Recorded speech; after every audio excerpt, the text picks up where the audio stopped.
Au Burkina Faso, l'école est gratuite, mais les fournitures scolaires sont à la charge des familles. Et c'est souvent un obstacle pour envoyer les enfants à l'école, surtout les filles. Depuis plus de 20 ans, eh bien, l'opération Les Écoles du désert essaie de pallier à ce manque. Est-ce suffisant? C'est l'enquête de la semaine.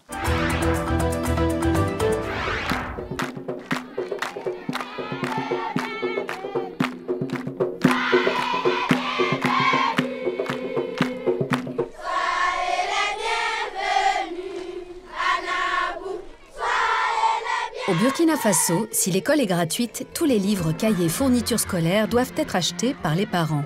Conséquence, faute de moyens, la plupart des familles ne peuvent pas envoyer leurs enfants à l'école. Voilà pourquoi, depuis 1992, les écoles du désert viennent en aide à des milliers d'écoliers. En décembre 2013, les petits Français découvrent le Burkina Faso. C'est un peu délabré, mais on remarque presque pas. J'ai l'habitude de voir des trucs chics, mais je suis vraiment étonnée parce que ici c'est très pauvre, mais ils sont quand même contents et tout. Ça m'étonne beaucoup. Allez, on y va.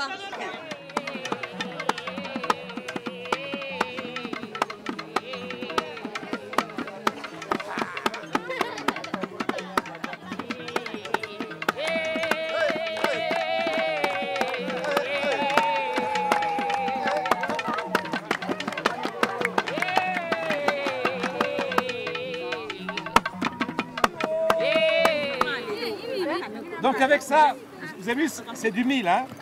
Donc des petites graines de mil, on les écrase, ça fait de la farine.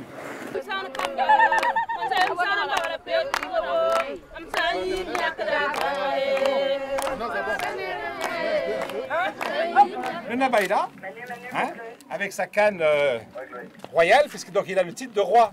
Hein. Un Naba, c'est un roi, hein, donc il est respecté, il est honoré. On enlève la casquette et on s'incline très respectueusement.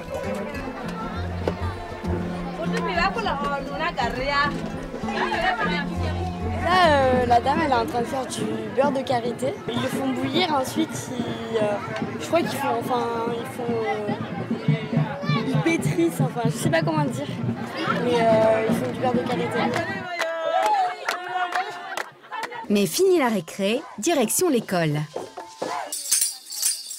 Moi, c'est Zélie, j'ai 11 ans et demi et je suis en 6e.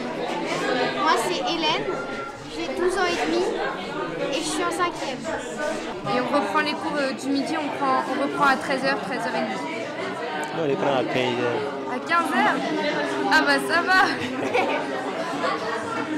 Et vous mangez à la cantine? On mange à la Il n'y a maison. pas de cantine. Et de temps en temps, on fait de la boxe. La boxe. De la lutte? Ouais. Le matin, comme on est un peu loin de l'école, on se lève à 5h. Vous avez combien de temps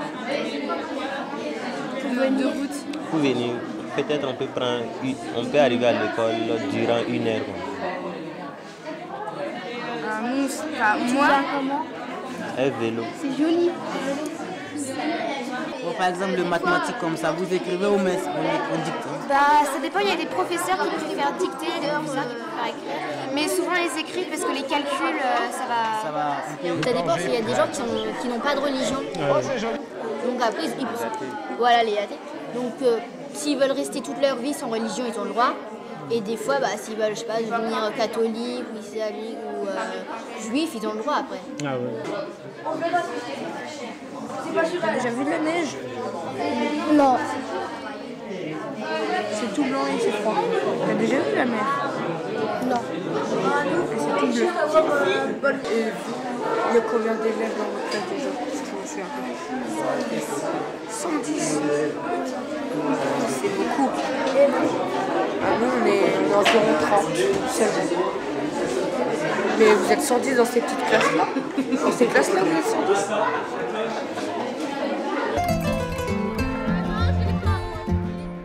Mais les écoles du désert, c'est avant tout un objectif bien précis, amener des fournitures scolaires à tous les écoliers du Burkina Faso. On est venu les voir pour la première fois fin octobre, dire au directeur, salut, on revient dans 2 mois avec 120 personnes, 30 véhicules, 75 enfants et on vous laisse pour 3 ans de fourniture scolaire. On est tous un groupe soudé qui qui vont donner les fournitures scolaires dans les écoles. Soyez un peu heureux, les mecs. Merci pour nous avoir montré votre culture si différente de la nôtre. Ça fait plaisir de leur donner des fournitures. Comme ça, on va réussir dans la vie. Comme ça, quoi? J'ai pas compris, moi. Bah, comme ça, on va réussir dans la vie, parce qu'ils iront à l'école.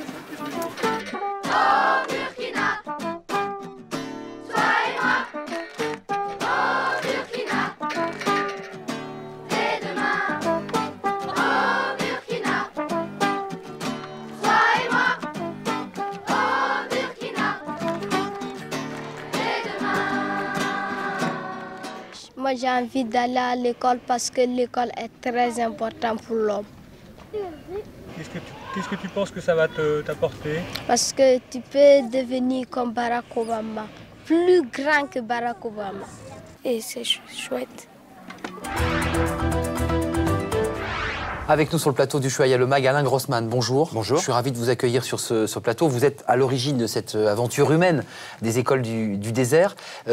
Comment est née l'idée? Comment tout ça est parti? Comment est née l'idée d'emmener des enfants, des écoles dans des pays africains? Car vous n'êtes pas allé exclusivement qu'au Burkina Faso, hein, vous avez fait d'autres pays. Oui. Comment tout ça est né? C'est né en 89 d'un voyage personnel dans le désert du Ténéré au Niger. On a donné, en tant que touriste, des simples fournitures scolaires dans un petit village et on s'est dit, tiens, il y a une belle idée, là, il y a quelque chose à faire. Et puis un jour, on a rencontré des partenaires, des fournisseurs et qui nous ont aidés et ils nous ont demandé une opération et on a conçu cette très belle histoire qui dure depuis 22 ans. Donc 92, c'est la Mauritanie, c'est ça, hein? Vous Oui. commencez en Mauritanie. Oui. On expliquait qu'au Burkina Faso, puisque c'est la destination actuelle, l'école est gratuite mais il faut payer les fournitures. Ça représente quoi dans un budget d'une famille burkinabé, les fournitures scolaires? Le budget annuel est de 45 à 50 euros, ce qui est colossal. C'est colossal pour évidemment une famille dans un village complètement excentré où la préoccupation principale est d'abord de se nourrir, d'avoir une bonne récolte, donc d'avoir des pluies, de pouvoir se soigner. Et puis ensuite, on envoie les enfants à l'école.